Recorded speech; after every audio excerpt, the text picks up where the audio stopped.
Peace, family.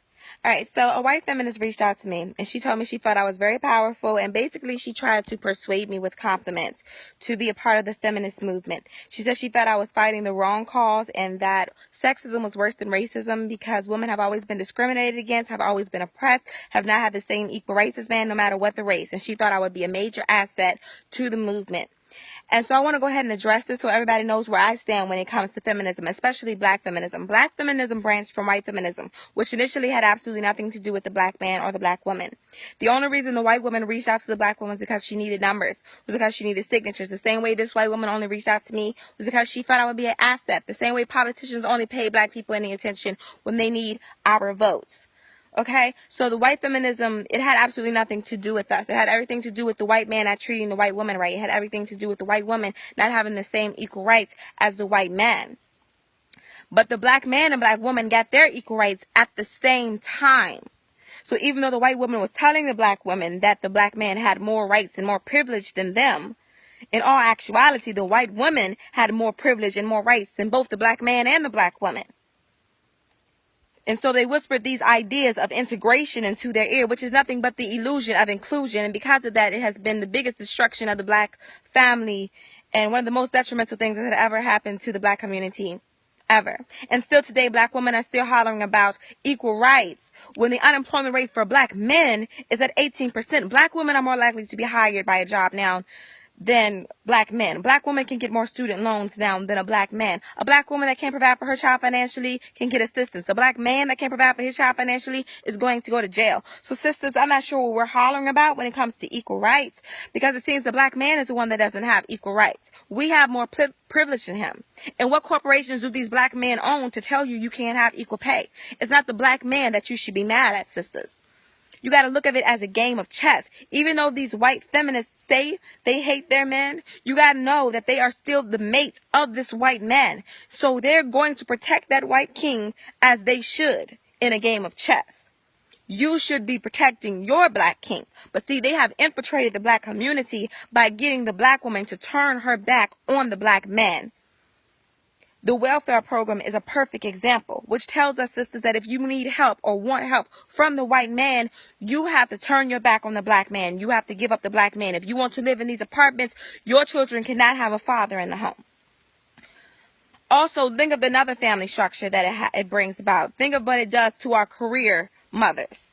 Okay, now they say that the most educated group of people in America now is the black woman, and I love that. But so many of our sisters now have these careers and have these degrees, and all of a sudden they don't see value in the black man. They don't need a man. They don't want a man.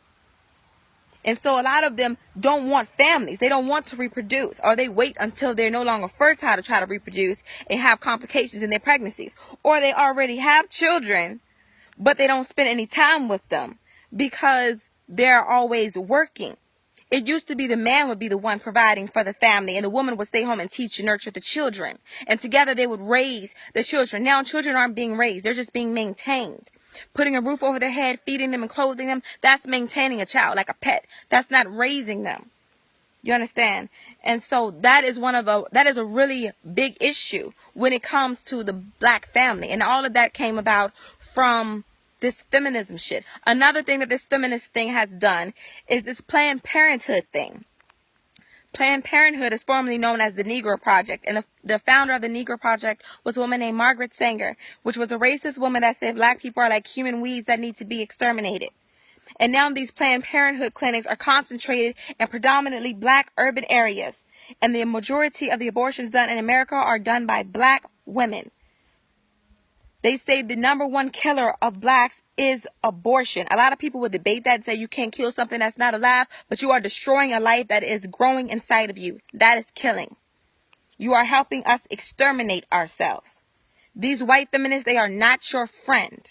They are the mate of these white men that want you gone. And think of also what it does to our children that are growing up without fathers in the home. Think of our daughters that don't have fathers, and so they go out here and they do everything they can to get male attention. A lot of times that brings them back into the welfare program as single mothers themselves. I'm not saying that's always the case, but it's too common for us to ignore. Also, think of our young brothers. I'm not even going to address homosexuality. Let's talk about those brothers that whose mothers don't know how to discipline them correctly. They don't have fathers. They're not being taught any type of manhood either. And so they go into these schools. The teachers don't know what to do with them. So they throw them in special ed. And we all know special ed is nothing but a holding cell for black boys until they're old enough to go to jail. That's all that is. It is one of the most detrimental things that has ever happened to the black community, and I will not stand by it. One more thing that I want to address is this damn campaign that tells sisters, love your body regardless of what a man thinks. It ain't got nothing to do with the man, the way you treat your body. You understand? They praise and glorify obesity in the black community, but they don't do that in the white community, only in the black community. And now the leading causes of death for black women are diabetes, heart disease, stroke, and cancer. They tell you to love your body, love the skin you're in. Don't let no man make you not love your body. But they don't tell you to love yourself enough to eat right. They don't tell you to love yourself and have enough self-respect for yourself to not kill yourself by what you're shoving down your throat. You get what I'm saying? These white feminists, they're not your friend. They're not your friend. And I do not stand by any of it. I refuse to turn my back on the black man to hold hands with some white chick. The war on our black man has been insane. They have done everything they can to destroy the black man, to destroy the image of the black man. They want you dead. They want you gay. They want you incarcerated. And they want us to see no value in you. And I'm not supporting that feminism shit. I'm just not. I really am not. And it was an insult to me that somebody would even approach me with that shit. It was an insult to my intelligence. It was an insult to my loyalty to the black community. It was an insult to the black man. And if you're insulting the black man, you are insulting me because we are reflections of each other. It was an insult to my ability to think for myself, because a lot of these black feminists, not all of them, but a lot of them, they just don't think for themselves. They're just listening to what white people are telling them about black men. They are listening to these celebrities that are telling you that girls run the world and we don't need men, while all the while they sitting at home married to one. They're watching these television shows where all of these black women are single and yet they're successful. Yeah, I think for myself. I don't need this programming. It was an insult. It was an insult. So, yes, no, I would never ever be a feminist. I stand by the black man and I love my black man. And I would never ever turn my back on him. And that's pretty much all I have to say about that. Now you know where I stand with feminism. Hopefully nobody will ever ask me to be a part of that movement ever again.